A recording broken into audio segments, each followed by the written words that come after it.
Good morning. I didn't hear anything. Good morning. Welcome to the inaugural public-facing event for the Global Citizenship Commission. All of us are delighted to be in the beautiful city of Edinburgh, and we are enjoying your Scottish sunshine. My name is Diane Yu, and I know your programs say I'm Gordon Brown, but I'm not. But it is a great pleasure to be here. I am the Executive Director of the Global Citizenship Commission, and it's my job to welcome you and also to introduce some guests. I would like first, because this is an exciting event, to let you know who the Commission members are of the Global Citizenship Commission. And I will just read out their names just so that you know. They are on your programs, which are on your seats on the reverse side if you'd like to check. Okay, first of all, Anthony Appiah from Princeton University, Zainab Hawa Bangura, the UN Special Representative for Sexual Violence and Conflict, Laurel Bellows, practitioner and immediate past president of the American Bar Association, Nicholas Berggruen, chairman, Berggruen Holdings, Paul Boghossian, Silver Professor of Philosophy, New York University, Derek Bach, 300th Anniversary University Professor, former president of Harvard University, Cicela Bach, Senior Visiting Fellow, Harvard Center for Population and Development Studies, Harvard University, Gordon Brown, MP, from whom we will hear more later, Andrew Forrest, philanthropist, non-executive chairman, Fortescue Metals Group, Ronald George, 27th Chief Justice of California, retired, H.E. John Kufuor, former president of Ghana, Kate O'Regan, former Justice, South African Constitutional Court, Rikin Patel, Executive Director of ours, Emma Rothschild, Jeremy and Jane Knowles Professor of History and Director, Center for History and Economics at Harvard University, Robert Rubin, Co-Chairman, Council of Foreign Relations, former Secretary of the U.S. Treasury. In addition, we have Robert Shrum, Senior Fellow, Robert Wagner Graduate School of Public Service, New York University, Jeremy Waldron, University Professor, New York University School of Law, and Professor of Social and Political Theory, All Souls College, Oxford University, Joseph Weiler, President, European University Institute. So please give them a hand, if you would. Okay.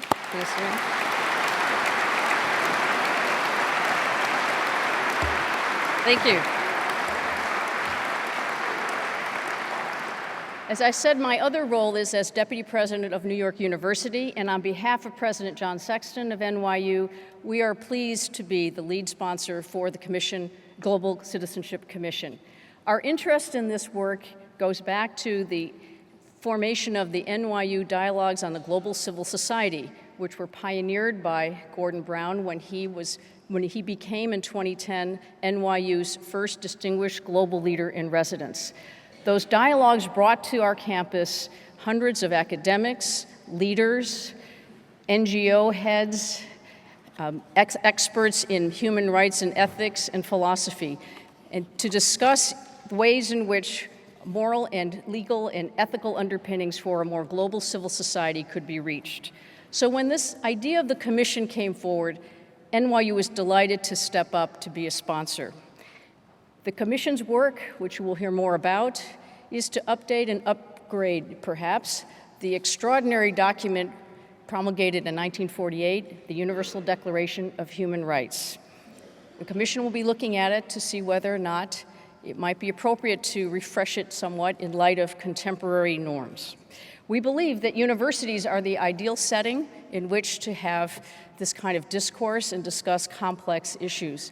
And NYU is participating in a number of ways, both in terms of contributing members to the commission, coming up with the idea of Paul Boghossian, a member of the commission, to consider separating the commission into a philosophers committee, which is headed by Jeremy Waldron. which brings together leading academics, experts, human rights leaders, and lawyers to consider what the legal and moral underpinnings for this commission's work might be. And then the commission itself will be looking and grappling with the policy issues, the strategic issues, the political issues, the pragmatic issues that some of these points raise. NYU is also going to be helping to fund meetings of the commission in Abu Dhabi and in New York. And this is part of its mission as a global network university, because New York University is unlike any other in the world, with campuses in New York, Abu Dhabi, and Shanghai, as well as sites in 12 global cities around the world on 6 continents. So we're delighted to be a key sponsor for this exciting work. I do want to tell you that bringing together 1,000 people for this public event is not an easy task. If you would take a look at your programs, I hope you will note on the reverse that we are thanking and acknowledging a number of people for their efforts. I have to say that the team from the University of Edinburgh, our host today, from our sponsor, the Carnegie UK Trust, the Office of Gordon and Sarah Brown, and our own New York University have been exemplary. Please give all of the individuals listed there a hand because they deserve it.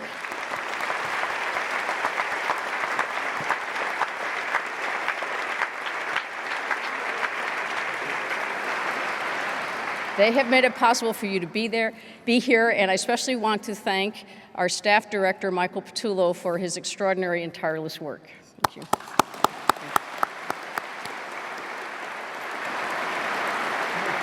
Thank you. It's now a great pleasure to welcome to the podium Timothy O'Shea. He is the principal for the University of Edinburgh and vice chancellor, and he is responsible for the operations of the university. He's a remarkable man. I've enjoyed getting to know him in the course of planning for this event. He is a man of honor and letters. He has a bachelor's in science from Sussex University and his PhD from Leeds University. He is an expert in a number of fields. He's been a researcher in computer science at the University of Texas, at the University of Edinburgh, and also at Xerox PARC, California. He's the author with collaborators of 10 books. His work has been featured in 22 BBC programs. He is studying one of the hottest issues in higher education right now, massive open online courses, more comfortably known as MOOCs. And he has been active in academia and in the world of the mind for many years. Please welcome a remarkable person, Timothy O'Shea.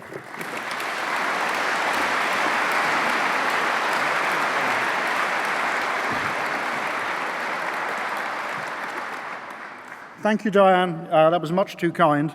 The university is really delighted to be hosting this inaugural public hearing of the Global Citizenship Commission as it re-examines the UN 1948 Universal Declaration of Human Rights.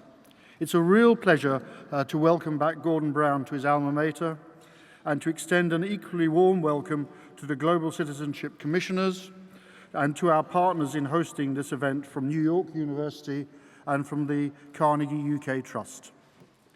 Back in 1948, the Universal Declaration was an ethical statement of extraordinary significance following the horrors of the Second World War. Over 60 years on, the world faces new kinds of challenge, and how we understand and promote human rights remains a matter of global significance. We're especially privileged later this morning to hear from Malala Yousafzai about her campaign for the right of all children to education, and we enthusiastically support the Commission in leading a new debate on these enduringly important concerns. Edinburgh does so as a truly global university. We have an academic staff from over 100 countries and students from over 200 countries, amongst the 33,000 in residence in Edinburgh and the 300,000 plus who form our online community.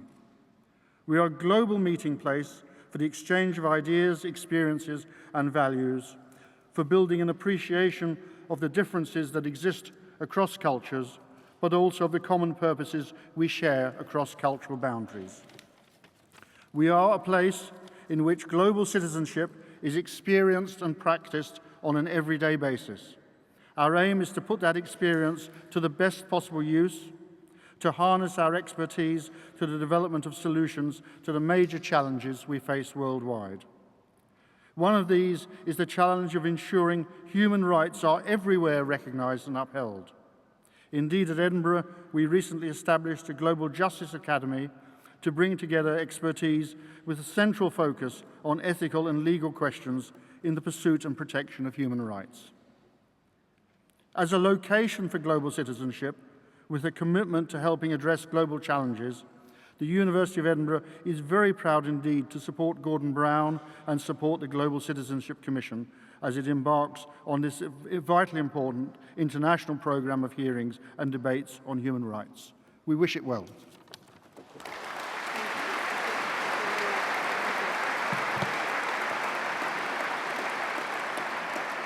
Thank you very much. Well, we couldn't make this kind of event happen without support.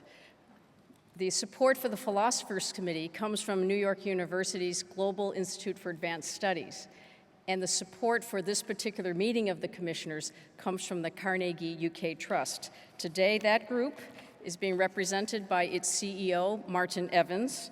Martin was appointed the chief executive for the Carnegie UK Trust in 2009. From 1998 to 2008, he was the director of the Scottish Consumer Council, the SCC, which is a consumer policy and research body. Then, in 2008, it merged with two other entities, and Martin became its director, the Consumer Focus Scotland, some of you are familiar with. He was a visiting professor of law at the University of Strathclyde, and he was also chief executive officer of Citizens Advice Scotland for 5 years. He also is a spectacular person, and personally as well as professionally very invested in what the Commission is trying to do. He's a member of a number of Scottish government and UK government councils, and it is a pleasure to welcome our other co-sponsor, Martin Evans.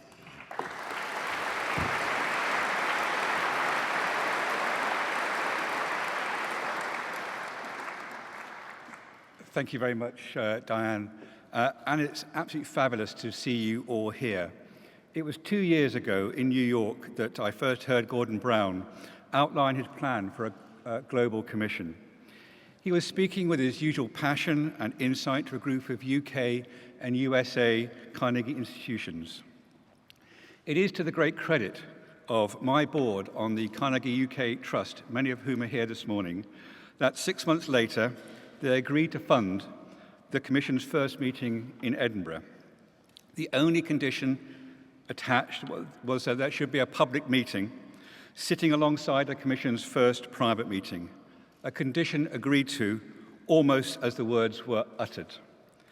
Back in 2011, the idea of a global commission was challenging, complex, and a substantial risk.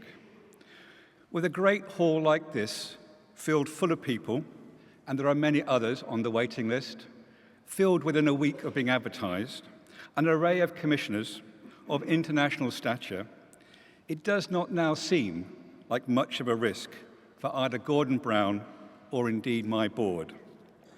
But is that not true of all real risks? In retrospect, successful actions and decisions appear to be no-brainers, but only in retrospect. Of course, the real risk was not to our money, Gordon's time, or New York's university's capacity. The risk was to all our reputations, something each of us holds dear. There are now another set of challenges, more complexity, and new and real risks ahead. As the Commission starts its journey of substantial inquiry and investigation, let alone before they can agree, and I hope it's unanimously agree, a final report. I can offer no advice to such an extraordinary array of world-renowned leaders, thinkers, and doers. I can only offer you my most sincere, best wishes on behalf of the Carnegie UK Trust. What I will do is pass to Gordon a postcard with a quote from Andrew Carnegie as the Commission embark on their fabulous journey. The quote is, "There is little success where there is little laughter." I hope you all have fun too.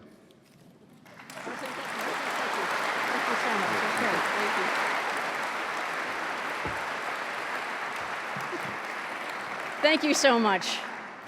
It is now a great honor to introduce to you the chair of the Global Citizenship Commission, the Right Honourable Gordon Brown. He's well known to all of you.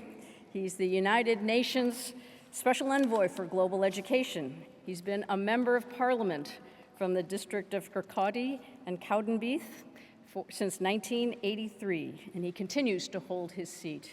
He was the former Prime Minister of the United Kingdom from 2007 to 2010. Previous to that, he was the Chancellor of the Exchequer from 1997 to 2007, the longest-serving Chancellor of the Exchequer in modern history. During his tenure as the Prime Minister, he is largely held responsible for helping to avoid a Great Depression, a second Great Depression of the 20th century, through his outstanding leadership during the G20 meeting in London in 2009. He is a man of letters. He's written 9 books, including most recently, Beyond the Crash, Overcoming the First Crisis of Globalization, and he's working on a new one called 2025, Shaping a New Future. He was named the UN Special Envoy for Global Education, and as part of that mission, has been responsible for gathering individuals and organizations worldwide to focus on what he believes is a priority and a civil and guaranteed right, should be a guaranteed right for all children, and that is education. He is working to promote the United Nations special initiative on education called Education First. His passion, his energy, his vision, his talent, and his ability to get things done are one of the reasons why he is the perfect chair for this Global Citizenship Commission. Please welcome, from your own alma mater, Gordon Brown.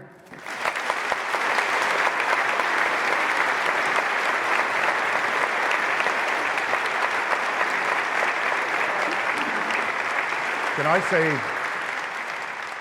say, first of all, what a real pleasure it is to be back in the McEwan Hall, to be in Edinburgh University, to thank all those members of the audience who've come here this morning for this inaugural session of the Global Citizenship Commission, to thank particularly the commissioners who've accepted the responsibility of providing a report to update the Universal Declaration of Human Rights. And I should add that in addition to the very special names that were read out at the beginning, distinguished members of the Commission who are here this morning, I want to bring to you the apologies of 2 members of the Commission who cannot be with us today, but who asked me to pass on their apologies to you. Aung San Suu Kyi, whom you will know as a Nobel Prize winner and a leader in Burma, who has accepted membership of the Commission but is unable to come this week to be with us, but I will meet her next week when she's in London to talk about the work we're doing. And Gracia Machel, the wife of Nelson Mandela, who I talked to earlier this week, who again apologizes because of Nelson Mandela's health that she's unable to be with us, but is a member of our Commission's work. I also want to thank the Carnegie Trust. 100 years ago, Andrew Carnegie made it possible for half the university students of Scotland to get free tuition as a result of his charity and philanthropy.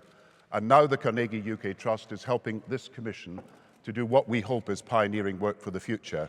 And I believe we all owe a huge debt of gratitude to the Carnegie Trust. I want to thank New York University for what they've done to set this up, and I want particularly today, because we're in Edinburgh, to thank the Principal and Vice-Chancellor of Edinburgh University, Tim O'Shea, and his staff for making this event possible. I was, of course, a student here, and for a very short period of time, I was allowed to be a lecturer here. And I know that universities stand for rationality, impartiality, objectivity, the pursuit of truth, the search for knowledge, and these were all the qualities I had to leave behind when I went into politics. I want to start with what is a story that influenced me greatly, and perhaps is one of the reasons why we have this event today and the commission that we've set up. If you go to Rwanda, to the museum in Rwanda that commemorates the genocide that took place there in the 1990s, where in only a matter of days, 1 million people lost their lives, you will see a number of biographies of young people, children, who were murdered during that genocide. And you will see one particular statue with a photograph of a young child called David. And on that statue, there are only a few words. They give this very short biography, and it says, David, age 12, ambition to be a doctor, favorite sport, football, favorite pastime, making people laugh. And then it says, death by mutilation. Last words, the United Nations are coming to help us. And we never did. And it is to our eternal shame that that young boy, in his innocence and in his idealism, believed that the international community, at his hour of greatest need, would come to his aid. And these words, spoken to his mother, who also died in the genocide, are a testament to his faith in the belief that we as a world community could do something to help in a situation where within his own country there was little that could be done, but the world community could come to his aid. And that is one of the reasons why we ask ourselves why, in this case, almost 50 years after the Universal Declaration of Human Rights sought to outlaw crimes against humanity, to outlaw torture, to outlaw genocide, 50 years on, we experienced not only a terrible genocide in one country, but we saw the international community frozen into inaction and unable to do anything about what was a genocide that took 1 million lives away. In a few minutes, we will have with us Malala Yousafzai. She's only 16, as you know. She is delayed because her plane is coming into Edinburgh, so do not be fearful that she's not going to arrive. She's on her way. Yesterday, she was meeting the Queen. It was not very nice of us to tell her to ignore that, to be here early. But Malala Yousafzai was only 15 this time last year, and almost exactly a year ago, as everybody here will know, she was on a school bus returning from her education. And two friends of hers who are coming to join with her this morning, who are coming here as well, were sitting next to her, Shazia and Kainat. And a man came onto that bus and said, "Who is Malala?" And she didn't hide, she didn't try to run away, she didn't try to shelter under anybody else. She simply held the hand of the girl next to her, and at that time she was shot and her life was put in danger. But she was standing up for a right that in 1948, in the Universal Declaration of Human Rights, was almost taken as if it had already been delivered. The right of every single child in the world to education, one of the economic and social rights that are part of the Universal Declaration of Human Rights, as well as civil and political rights. And you would think in the year 2013, it would be almost automatic that in every part of the world, the right of every girl to go to school would be accepted, and not only accepted, but honored and upheld with decent standards for education. But you know yourself that there are 57 million girls and boys like Malala who have been denied the opportunity to go to school. There are 500 million girls throughout the world today who are of school age who will never complete their education because the facilities, the amenities, and the teachers and the books and the schools will not be available to them. And because some of them will be in child labor, some of them will be married off as children, some of them will simply be discriminated against as girls, and many will be trafficked. And we have today with us Andrew Forrest of Walk Free, which is an organization trying to free people from these conditions of slavery. And so when we look at the world now, and we look at the world as it is likely to be unless we take further action, then we have a Declaration of Human Rights. It is one that is accepted across the world, but it is one that is accepted but not necessarily implemented and not necessarily delivered in many countries. And so there are a number of questions we want to ask about how we can build a better future. What would the future be like for a universal Declaration of Human Rights? And I think the first thing we would say is, in 1948, there was a number of rights that were listed in the Universal Declaration, but in 2013, we are clearer about what our aspirations are and clearer about rights that were not acknowledged then. And Anthony Appiah, who is a brilliant philosopher who has written a number of great books, including The Honor Code and Cosmopolitanism, will speak in a few minutes and talk about some of these rights. The rights of women, the rights of children, the rights of disabled members of our community, the rights of immigrants, the rights of people who are stateless, the rights of the dispossessed, all these rights, the rights of gay and lesbian people, rights that were not understood in the way that they are now in 1948 and have got to be properly acknowledged, whether it is in covenants that have already been issued in the last few years or in work that we have still to do. And then there is a second issue, and it comes to what faced Malala, and that is the issue of implementation. How we actually move from a declaration to the reality that people have these rights in practice. And it's been said that in 1948 we talked about rights, but we should also have talked about the responsibilities of people to uphold these rights. The responsibilities at a variety of levels of individuals themselves, of communities, of families, but also of governments and also of international organizations. We have with us today, and he'll speak later, President John Kufuor, who led Ghana through tumultuous years and is widely acknowledged as one of the great statesmen of Africa. In 1959, when Ghana was becoming independent, Richard Nixon, the Vice President of the United States of America at the time, went to Ghana for the freedom celebrations. And Nixon, as you know from history, was sometimes uncomfortable in a number of situations and less than, he made some mistakes.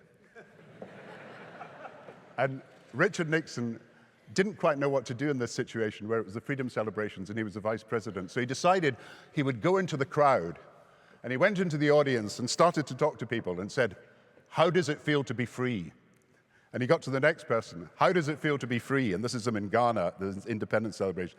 Then he got to the next person, "How does it feel to be free?" And this person said, "How should I know? I come from Alabama." And you can understand what was happening. In the 1950s, colonial powers were rightly getting independence. In the 1960s, and it wasn't till then, that civil rights, black civil rights in America were guaranteed.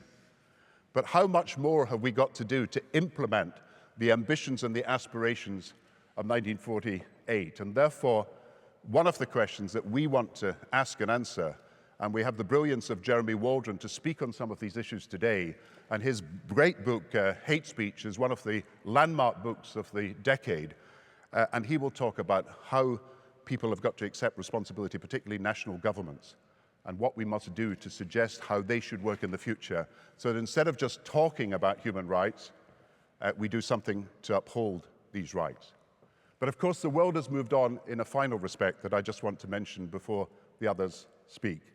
And that is, people are now more aware that there are certain problems that cannot be solved by national governments alone, but require the action of international institutions and the international community.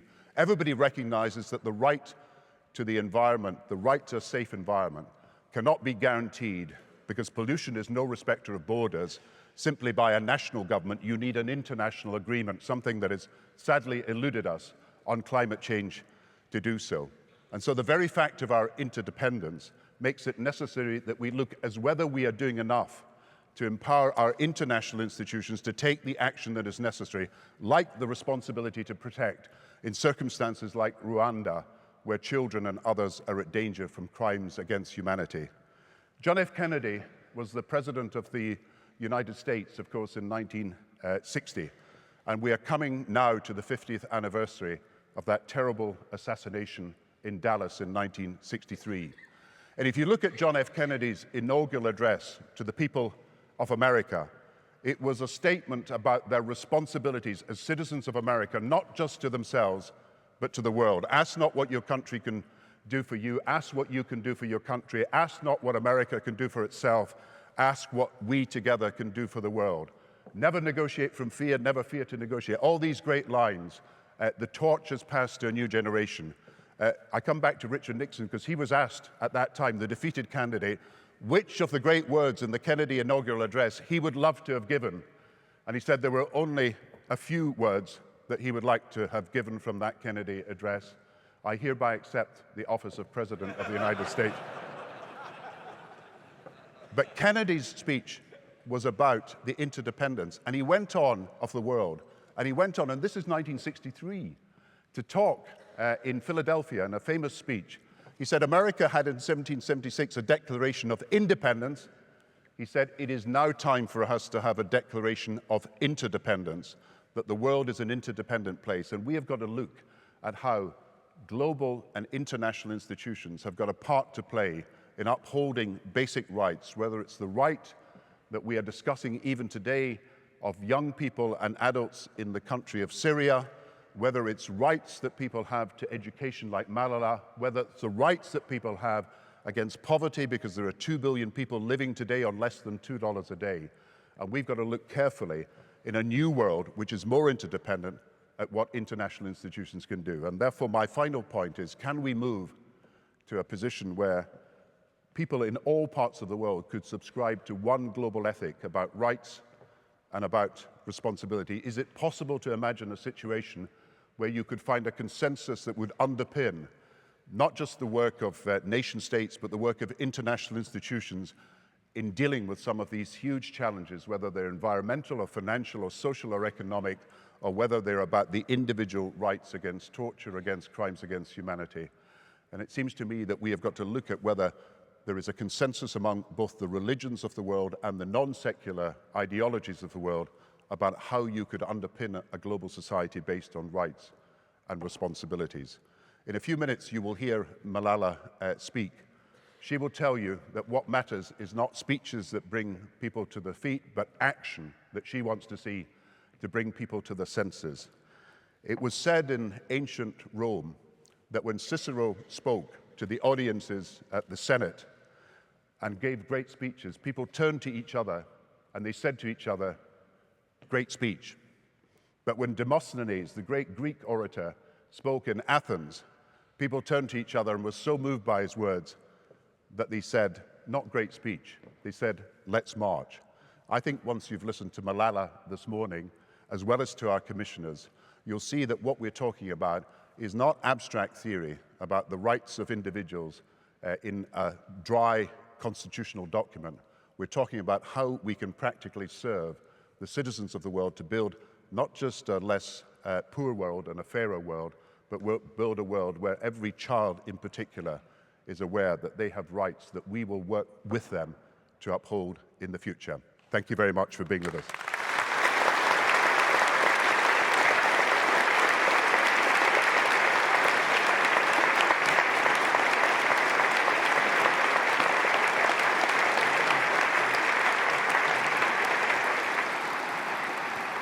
Thank you so much, Gordon. It's now a pleasure to welcome to the stage Robert Shrum, Senior Fellow, Wagner Graduate School of Public Service at New York University, who will moderate the next part of the program. Bob?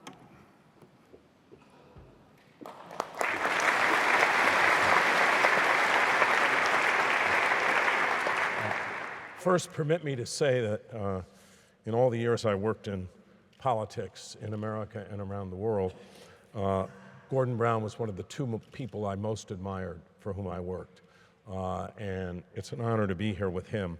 I have a very simple task, which is to ask Professor Appiah, Professor Waldron, and President Kaffour to join us on stage. We will hear from each of them in the areas that Gordon described, and then we'll take some audience questions. The first area will be the issue of missing rights, if you will. Born in London, raised in Ghana, Anthony Appiah has taught at almost every leading university in the world.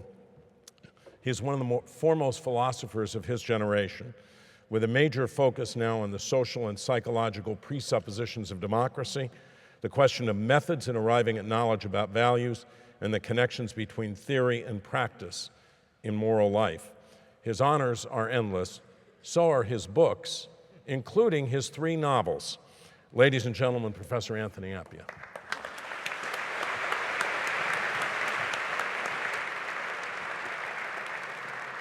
The reason I agreed to be here today is because, as Bob said, I've taught at all the great universities of the world, but not until today at the University of Edinburgh. So now I've added the final one to my list. I'd also like to say that the second of my novels was set in Argyll. I was asked to discuss who's excluded from the Universal Declaration of Human Rights, and let me begin by pointing out that one natural answer is no human being, because every one of us, the Declaration asserts, has inherent dignity. Each of us is born free and equal in dignity and rights. None of us may be enslaved, and so on. But human beings belong, as the Declaration recognizes, to national, religious, and other communities. And the rights of these groups might reasonably be judged to be important human rights, collective rights, which it would be wrong, if of course there are any, to ignore. The UDHR was developed in the shadow of genocide, and the idea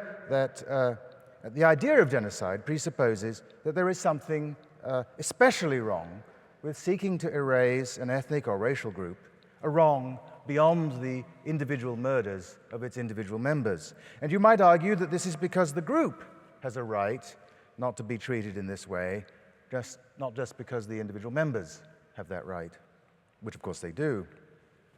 Now, one response to the threat of genocide is to seek a separate political fate. And one right that looms large in international politics is the right to self-determination, a right that couldn't coherently be articulated as an individual right. If the Palestinians, or for that matter the Scots, have a right to self-determination, it's one they must exercise together. The Declaration itself assumes that peoples are entitled to democratic self-government.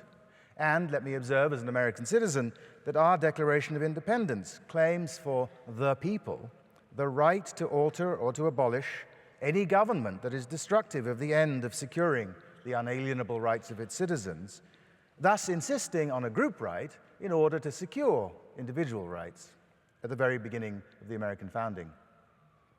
Group rights appear in other human rights documents and in national law. Two examples: the European Charter of Human Rights declares collective expulsion of aliens is prohibited, and another example, in Denmark, the Criminal Code penalizes public defamation aimed at a group of persons because of their race, color, national or ethnic origin, religion, or sexual orientation. In these cases, a collective right against expulsion or defamation appears to be assigned to groups. Whether articulated in the language of rights or not, protection for groups is especially important when, like the indigenous peoples of the Americas or of Australasia, they've suffered from a long history of oppression, a fact that is recognized in another UN declaration, the Declaration on the Rights of Indigenous Peoples. People of more communitarian sentiments may well feel that communities, families, churches, and temples are not best protected by protecting only the individual rights of their members. So a different answer to who is excluded then is many groups, especially oppressed groups. There's a second form of collective exclusion, namely the absence of explicit discussions of the evils of sexism and racism and homophobia and religious bigotry. These are not obviously best met by insisting on equality of access to their fundamental rights, regardless of, in the words of the Declaration, race, color, sex, language, religion, political or other opinion, national or social origin, property, birth, or other status.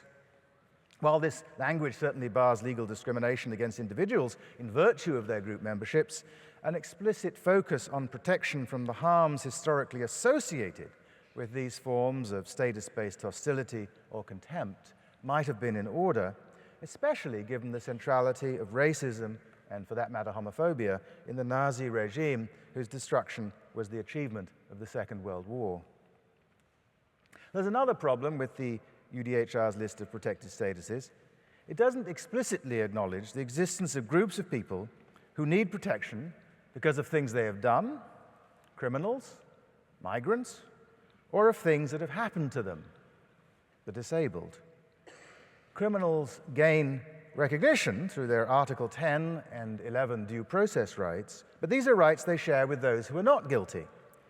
After a fair trial on a criminal charge, however, you may become a prisoner. And prisoners, history suggests, face a particularly serious threat of rights abuse. Children, too, are in a particular circumstance of vulnerability, and though the right to education is mentioned in the Declaration, again, there isn't the kind of explicit attention to the specific needs of children that you might think there was a need for. Migrants, too, unlike settled ethnic minorities, often face the particular difficulty of securing their rights in a society whose culture and customs they do not fully comprehend. And the disabled face enormous difficulties beyond those imposed by their physical or mental condition as a result of the prejudices of the able-bodied.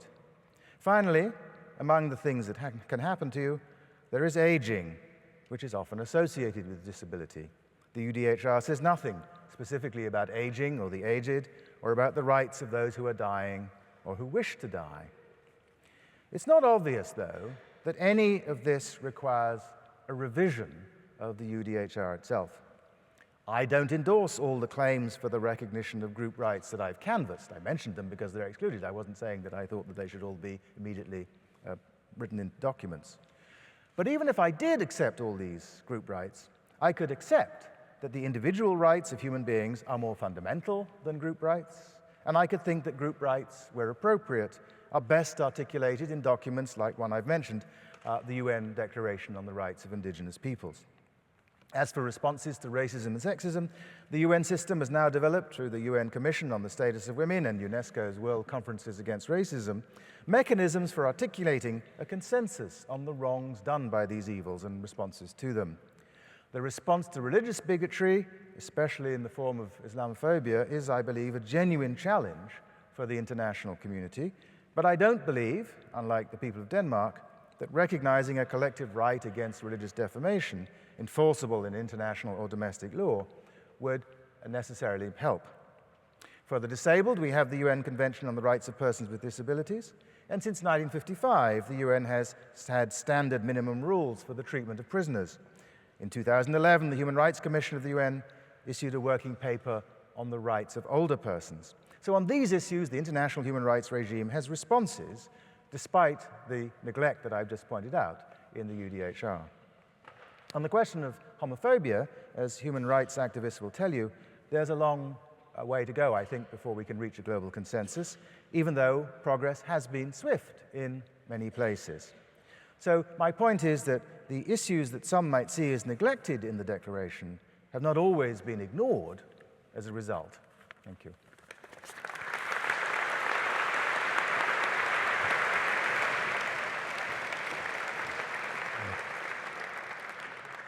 Second, we turn to the role of national governments. Jeremy Waldron has already made a prodigious contribution to this project. He was born and educated in New Zealand and then at Oxford. He taught there, and then he moved onward and upward to teach at the University of Edinburgh. At NYU and Oxford now, he is a polymath in political philosophy, who has also produced landmark work in historical theory from Aristotle to Hannah Arendt. He has lectured across the world. Today, he returns to the University of Edinburgh and to this spectacular hall. Ladies and gentlemen, Professor Jeremy Waldron.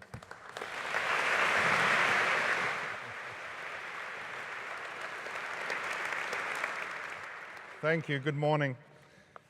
It's a real pleasure to be back in Edinburgh, and it's an honor to be working with this commission on revisiting and reaffirming the achievements of the Universal Declaration of Human Rights.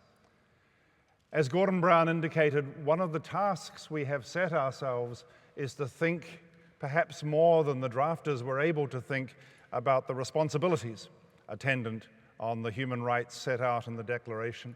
The Declaration has 24 operative clauses that indicate the rights that people are taken to have, and I much appreciate what my colleague Anthony Appiah has said about adding some indicators of further clauses and further groups that we would want to have attention paid to. But no declaration of rights is worth anything if it does not indicate, at least in a general way, where the responsibilities lie. Now, the Universal Declaration does say something which may strike you as very vague. In the Proclamation Clause, it says, "Every individual and every organ of society shall strive, by teaching and education, to promote respect for these rights and freedoms, and by progressive measures, national and international, to secure their universal and effective recognition and observance." Every individual and every organ of society. Very vague, very general, but I want you to hold it in your minds as we think more specifically, because this background commitment, this background responsibility incumbent on each of us in our capacities as taxpayers, in our capacities as political animals, in our capacities as citizens of the world, I think is a very important background to whatever we want to say specifically about institutional responsibilities. Obviously, the prime respondents, the prime duty bearers in relation to the rights set out in the Declaration are the nation states that gave their assent to it and the states of the world that in subsequent years have signed and ratified the covenants, Covenant on Civil and Political Rights, the Covenant on Economic, Social and Cultural Rights, that have been built up on the foundation laid by the Declaration. Obviously, nation states, individual governments bear very primary responsibility. And it's worth thinking a little bit in detail about what this involves. Part of it is because of our grim experience that the activity of states can sometimes be the most awful threat to the rights that people have. It is states who detain people without trial. Often it is states that torture people or subject them to inhuman and degrading treatment. It is states that sometimes limit free speech and limit religious freedom. It is states that sometimes fail in the duty to provide education and to provide social security. So states have a responsibility partly because states are the standard threats to the rights. But states have a more affirmative and a more upbeat responsibility as well, because if states are the standard threats to rights, states are also the institutions that can help vindicate rights in the way that they organize themselves, in the legal facilities that they provide, in the educational opportunities that they provide, in the responsibility they have for bringing violations of rights to justice, in the more affirmative responsibilities that they have for cultivating within their communities the institutions and the culture of respect for rights. So you see, there's two sides to the responsibility of states. There are certain things states must not do, but there are certain things that states must do in order to make rights effective in the world. They have that affirmative responsibility. We set up states among us to govern us well and to respect and uphold our rights. Respecting human rights is not everything that there is to good government. Good government is not just a matter of respecting rights, but the ethos and the political morality of human rights is that rights are the sine qua non, without which nothing else is valuable in the work of governments. So states have this immense responsibility not just to speak in favor of rights, but to act in favor of rights and to see to it that any other organ in society that threatens them is brought to justice. I did want to introduce a rather ugly term into the discussion, horizontality. That's a sort of a noun formed out of horizontal. Normally, when we think about our rights as the rights of me as an individual against the government as an overarching entity. But sometimes the threat to my rights can come not just from the government above me, but from my fellow citizens around me. Not just from governmental institutions, but maybe from corporate institutions. Not just from states with their particular organized form of power, but from organizations in society, insurgent organizations, terrorist organizations, non-governmental organizations of one form or another that may also pose a threat even if it's not a governmental threat. And so we have to think of our human rights not just in relation to governments, but also in relation to each other, in all the different ways in which we organize our lives together. Organizing is one of the most important things that humans do, but organizations also pose one of the standard threats to rights. And I hope in the spirit of that open, vague background declaration that I read out a few minutes ago, we will have an open-minded view of where the obligations relative to rights lie. We mustn't have a cramped and narrow understanding as though if we cannot identify some particular government with its responsibility, therefore there can be no responsibility in the world. My colleague on the Commission, His Excellency John Kufuor, will talk in a moment about international responsibility and the responsibility of the global community and global institutions for human rights. But it's my job to talk just a little bit more about states, and I wanted to make a couple of other points. When we set out the Universal Declaration of Human Rights and the covenants that built on it, we didn't intend that that should remain at the level of international law. We intended that that should also guide the building of national constitutions and national legislation, so that there would be a kind of a mirroring in the laws and legal systems of each country, which would mirror and echo the rights so loudly proclaimed in 1948. So one of the responsibilities that governments have to do is to maintain a constitution and a legal system and the rule of law, to the extent that rule of law and legal system and constitution are indispensable, not just directly for due process rights, but for providing the facilities whereby people can have a remedy. No right without a remedy, whereby people can have a remedy for violations of rights, and a legalized political system that enables them to hold governments accountable for what they do on the issues of human rights. So it's not just particular actions by governments, it's the whole setting up of a political system that has rights imbued through it, through and through, a political system that is committed in its founding documents to the idea of individual rights. We must take that very seriously as well, and I want to just make one final point about governments. Governments are organizations, and in some countries they may seem like organizations that are externally imposed on societies. But the governments we know are composed of us. We make our own governments. Self-determination and democratic state building, which Anthony spoke about a moment ago, are an important part of our understanding of government. So any duty, any responsibility incumbent on governments is also incumbent on citizens. Any duty incumbent on governments is also incumbent on taxpayers. And because governments are not always as heroic as they were in the days of enlightened absolutism, any government, any duties incumbent on governments are duties incumbent on citizens relative to the pressures that they bring upon governments. And it's a sad fact that citizens do not always pressure their governments in favor of human rights. Citizens often pressure their governments against human rights, or to put pressure on particular human rights or particular interpretations of human rights. What I'm saying, in other words, rights are costly, fiscally costly, politically costly. And those political and fiscal costs have to do with the relationship between the government and the citizen. So the background responsibility comes back into play. We can't just say it's a matter for the government to deal with these human rights, not for us.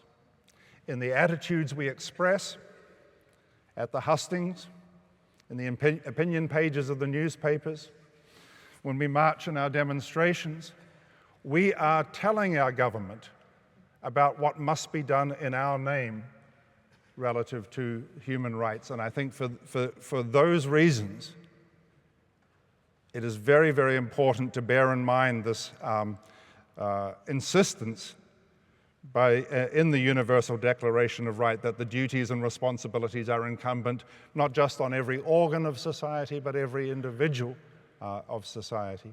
In Great Britain at the moment, I know that you are in the midst of a discussion about the Human Rights Act, about the European Convention on Human Rights, and the effect of the European Court on issues like deportation and prisoners' voting rights.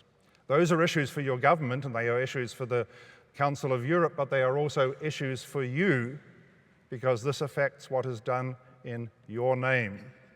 That responsibility, I think it's tremendously important to acknowledge, and I am very, very fortunate and pleased to be part of this enterprise pursuing it today.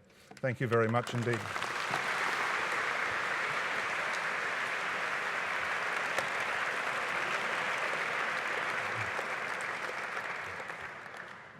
J.A. Kafour's presidency in Ghana gave proof to the proposition that human rights involve both political and economic freedom. His historic achievements included a national health insurance system, and I don't think anybody tried to close down the Ghanaian government to defund it. Free maternal care for pregnant women, a free school feeding program for students from kindergarten through age 14, and under his leadership, Ghana reached middle income status 9 years before the time set by the UN Millennium Development Goals. He is a peacemaker, a prosperity maker, a maker of social and economic justice. He is the UN Global Ambassador Against Hunger, and among many other honors in 2011, won the World Food Prize. Other presidents everywhere could envy your record. It is an honor to introduce President J.A. Kafour.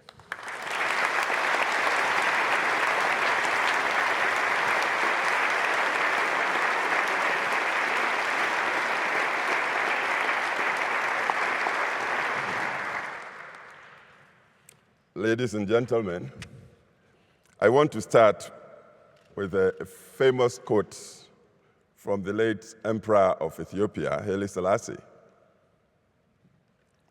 He said, "Throughout history, the inaction of those who should have acted, the indifference of those who should have known better, and the silence of the voice of justice when it mattered most, has made it possible for evil to triumph."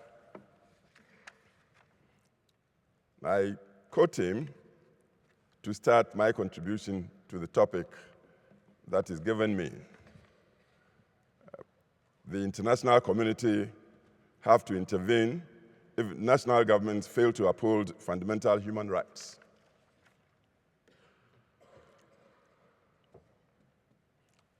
For us to proceed, one has to be clear as to what authority the international community has put in place to sanction violating national governments of the fundamental human rights. And this should imply that national constitutions conform, by and large, to accepted international best practices in governance.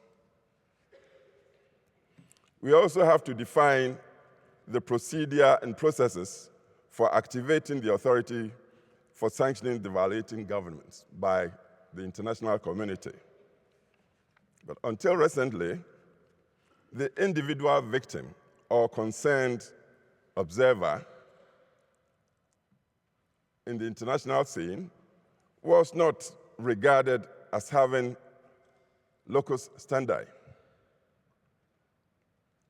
Indeed, it was only governments that could access the international systems where there's fault. In some situations where some actions have been taken by some members of the international community to forestall mayhem, they have often been questioned as to who made them the policemen of the world. There is no doubt that since the Declaration of Human Rights, when the international community should have acted in good time to sanction offending governments, the international community has dithered and delayed.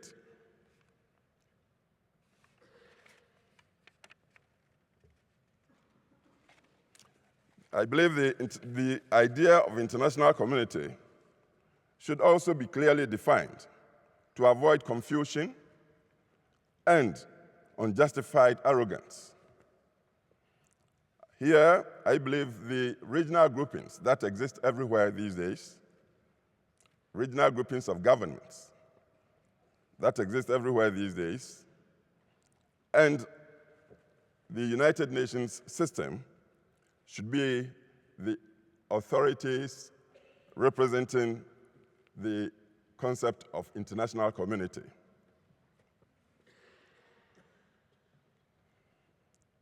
The responsibilities of the international community in situations of violation should include punitive economic and political sanctions, suspension from international bodies of violating nations, declaring of offending nations as pariah nations, personal financial sanctions, and travel ban on the leaders, and in the extreme, the forced removal of recalcitrant leaders. Currently, within the African Union, coup makers are ostracized from the body. The Commonwealth also suspends any of its members when a military takeover occurs there. The challenge to the international community, as represented by the United Nations, that has made it ineffective in ensuring these rights in offending nations, has more often than not, been the lack of unanimity among its permanent members at the Security Council in deciding to act. Even when a consensus is reached, there oftentimes are differences in what the necessary actions should entail. It appears that what is lacking is a clear-cut framework with which the global community can arrogate to itself the responsibility to ensure the fundamental rights of global citizens. To date, just a single member of the United Nations Security Council can just curtail the duty of the international community to act to enforce human rights in countries where the political leadership is grievously violating the rights of its people. It is my considered opinion that if the human rights that are supposed to be universal are to be enjoyed for the very fact that we are all humans, then boundaries, as in national boundaries, and the concept of sovereignty should not inhibit us from enjoying those rights.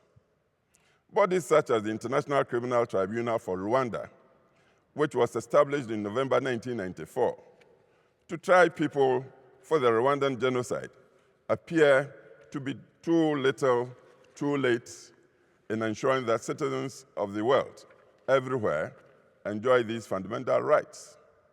It is bodies such as the International Criminal Court which should be strengthened, empowered, and helped to execute their mandates. Their existence and effectiveness should be a strong deterrent to leaders who would otherwise want to deny their people their rights. Actions by the international community, like the interventions in Kosovo in the 1990s, in La Côte d'Ivoire a few years ago, and in Mali just recently, are the type of responsibilities that the international community has to global citizens. In the process, such authorities, however, should not be perceived as the agents of any vested interests in the international community, but rather should command a moral and legitimate authority across the board. Ladies and gentlemen, the security challenges that our present world faces, be it from terrorists or religious extremists, are global in nature. In the September 11, 2001 terrorist attacks in the United States, the over 3,000 people who perished were from many countries and nationalities, in addition to those from the United States. Similarly, in the Al-Shabaab terrorist attacks on the Westgate shopping mall in Kenya last month, among the victims who lost their lives or got injured are many from different nationalities outside Kenya. If insecurity and the trampling upon of humanity's natural rights have become global, then measures to forestall them should also be global.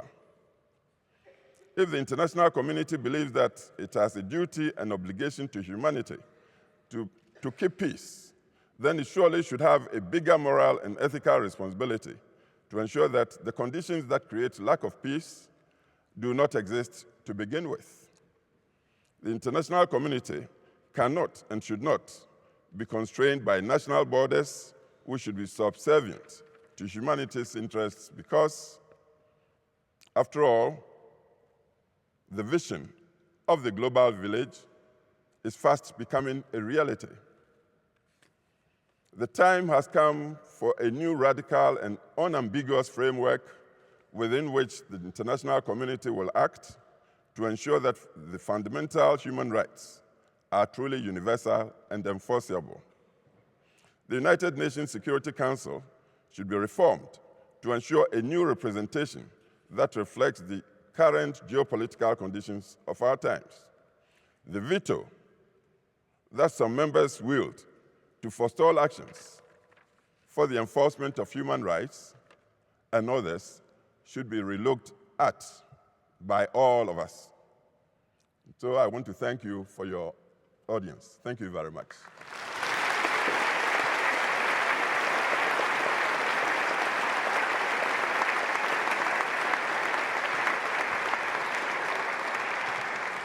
I hope you have some idea of the work we're undertaking and of the issues that we're grappling with. This event is running remarkably well for an event like this, but it's still a little behind. So I think what we're going to do, Diane, is merge the two question and answer sessions. And are we going to do that now? Yes. Okay, we're going to do that now. May I call? Malala's plane has landed. She will be here, but we decided we would switch the order of the last two items and go with the Commissioner Q&A right now. So if I could call the members of the Commission to take a seat and Gordon to take a seat next to Bob, that would be great. And we expect that she will be here at approximately 11:45. Okay.